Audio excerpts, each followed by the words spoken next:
بسم اللہ الرحمن الرحیم۔ السلام علیکم، آپ دیکھ رہے ہیں الف نیوز اور میں ہوں آپ کے ساتھ ماجد علی۔ شامل کرتے ہیں پاکستان اور دنیا بھر سے آن لائن ہیڈ لائنز۔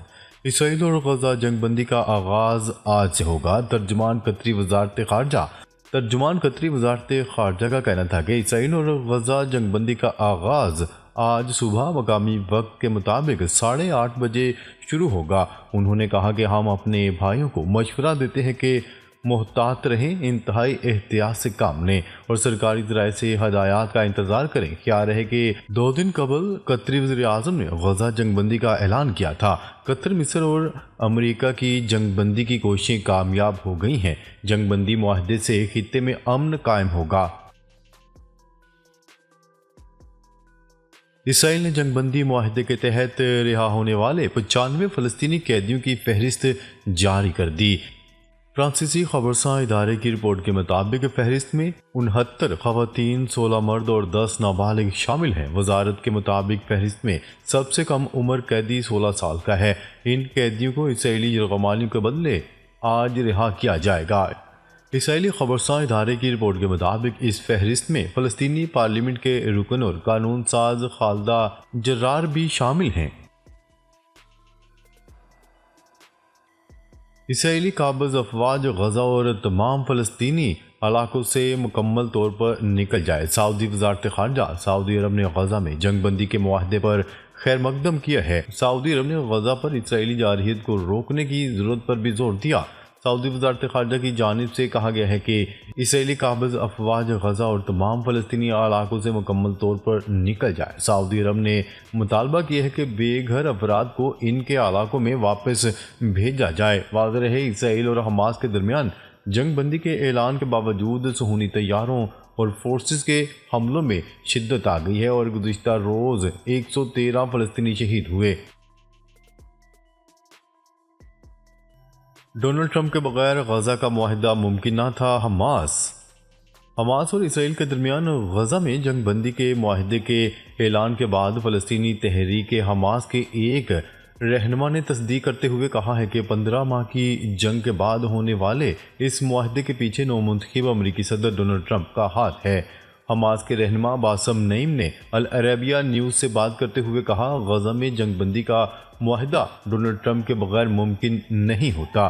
باسم نعیم نے یہ بھی کہا کہ ڈونلڈ ٹرمپ انتظامیہ کے دباؤ کے بغیر معاہدہ طے نہیں پا سکتا تھا۔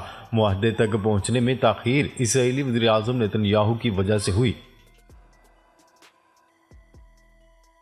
یمن کی مسلح افواج کے تازہ حملے۔ یمن کی مسلح افواج کے ترجمان نے شمالی بحیرہ احمر میں طیارہ بردار بحری بیڑے USS ہیری ٹرومین کے خلاف 4 فوجی کارروائیوں کے ساتھ ہی الشراش، حیفا اور اسکلان میں صہیونی حکومت کے اہداف پر حملوں کی خبر دی ہے۔ یمنی مسلح افواج کے ترجمان بریگیڈیئر جنرل یحییٰ ساری نے سینا میں غزہ کی حمایت میں نکلنے والی ایک ریلی میں پڑھے گئے ایک بیان میں کہا کہ یمنی میزائل یونٹ نے جنوبی مقبوضہ فلسطین کے الشرش علاقے میں صہیونی دشمن کے اہم ٹھکانوں کو 4 کروز میزائلوں سے نشانہ بنایا ہے۔ ان کا مزید کہنا تھا کہ ڈرون فورسز نے بھی 2 فوجی کارروائیاں کی ہیں اور حیفا میں صہیونی دشمن کے ٹھکانوں کو 3 ڈرون سے نشانہ بنایا گیا۔ ایران پر حملے کا اسرائیلی پلان۔ سابق CIA اہلکار کا خفیہ دستاویزات لیک کرنے کا اعتراف۔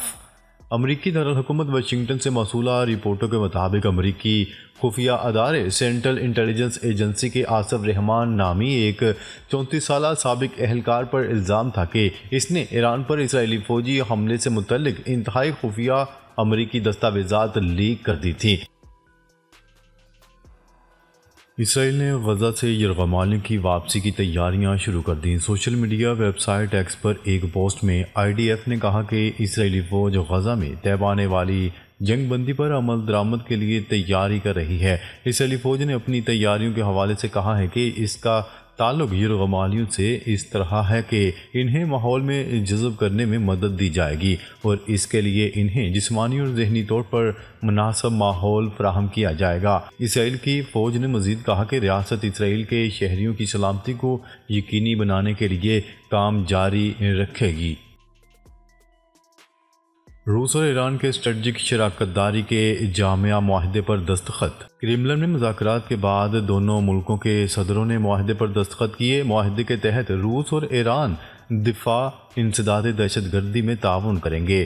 مالیاتی، ٹرانسپورٹ، صنعت، زراعت کے شعبوں میں بھی تعاون کو بڑھایا جائے گا۔ روس اور ایران ثقافت، سائنس اور انجینئرنگ کے شعبوں میں بھی تعاون کریں گے۔ یاد رہے، ایران اور روس جامع اسٹریٹجک شراکت داری کے معاہدوں کی بات چیت ایرانی صدر مسعود پزشکیان کے روس کے سرکاری دورے کے دوران ہوئی تھی۔ نومنتخب امریکی صدر ڈونلڈ ٹرمپ اور چینی صدر شی جن پنگ کے درمیان ٹیلی فونک رابطہ۔ نومنتخب امریکی صدر ڈونلڈ ٹرمپ اور چینی صدر شی جن پنگ کا بڑے مسائل کے لیے اسٹریٹجک کمیونیکیشن چینل قائم کرنے پر اتفاق۔ دونوں صدروں کے درمیان یوکرین بحران، فلسطین اسرائیل تنازع پر بھی تبادلہ خیال کیا گیا۔ نومنتخب امریکی صدر ڈونلڈ ٹرمپ نے کہا کہ دنیا کو پرامن بنائیں گے۔ توقع ہے کہ ہم مل کر بہت سارے مسائل حل کریں گے۔ ایرانیوں کا شام میں داخلہ ممنوع ہے، ذرائع کی تصدیق۔ گزشتہ ماہ شام میں سابق صدر بشار الاسد کی حکومت کے سقوط کے بعد ابھی تک نئی انتظامیہ کے ایران کے ساتھ تعلقات غیر واضح ہیں۔ ادھر شام میں آمد و رفت انجام دینے والی فضائی کمپنیوں کو آگاہ کر دیا گیا ہے کہ ان پر ایرانیوں اور اسرائیلیوں کو شام لانے پر پابندی عائد کی جا رہی ہے۔ دمشق کے ہوائی اڈے پر ایک ذرائع نے شناخت ظاہر نہ کرنے کی شرط پر بتایا کہ دمشق کے لیے پروازیں چلانے والی فضائی کمپنیوں کو آگاہ کر دیا گیا ہے کہ وہ اسرائیل اور ایران سے تعلق رکھنے والے افراد کو شام نہیں لا سکتے۔ دمشق میں 12 سال بعد اسپین نے اپنے سفارت خانے پر پرچم لہرا دیا۔ میڈیا رپورٹ کے مطابق صدر بشار الاسد کی معزولی کے بعد مغربی ممالک کا شام سے تعلقات بحال کرنے کا سلسلہ جاری ہے، جس میں تازہ ترین اضافے کے طور پر اسپین کے وزیر خارجہ نے دمشق کے سفارت خانے میں اپنے ملک کا پرچم بلند کر دیا۔ ایک عشرے سے زائد عرصے تک میڈرڈ کی جانب سے سفارتی سرگرمیاں معطل رہنے کے بعد دوبارہ دونوں ممالک کے تعلقات بحال ہوئے ہیں۔ تہران میں سپریم کورٹ کے باہر فائرنگ سے 2 جج جام حق، 1 زخمی۔ ایرانی میڈیا کی رپورٹ کے مطابق ایران کے دارالحکومت تہران میں سپریم کورٹ کے باہر مسلح افراد کی جانب سے فائرنگ کی گئی، جس کے نتیجے میں 2 جج جام حق جبکہ 1 زخمی ہوا، جنہیں ہسپتال منتقل کر دیا گیا۔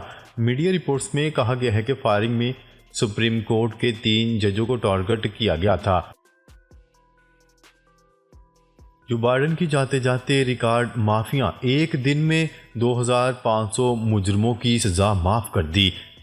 امریکی صدر جو بائیڈن نے ایک تاریخی اقدام کرتے ہوئے تقریباً 2500 مجرموں کی سزاؤں کی معافی کا اعلان کر دیا۔ مجرمان منشیات کے جرائم کے مرتکب تھے۔